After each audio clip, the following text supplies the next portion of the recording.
3 बटाटे, 1 वाटी फ्लॉवर, 2 शिमला मिरची, 1 गाजरचा तुकडा, बीट सगळं स्वच्छ धुवून बारीक कापून कुकरला थोडंसं पाणी घालून थोडंसं मीठ घालून 2 ते 3 शिट्ट्या करून घ्यायचे. आता कढईमध्ये 2 चमचे तेल, थोडंसं जिरं घातले आणि 2 कांदे बारीक कट करून टाकलेत.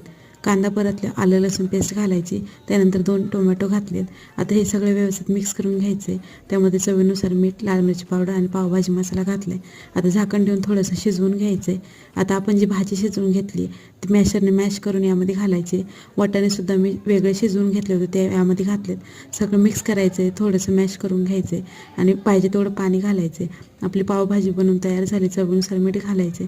वरतून पावभाजी मसाला, कसुरी मेथी, बटर घालायचे आणि अशीच पावभाजी 5 ते 10 मिनिटं चांगली शिजवून द्यायची. भाजी जेवढी चांगली शिजन तेवढी एकदम टेस्टी लागते.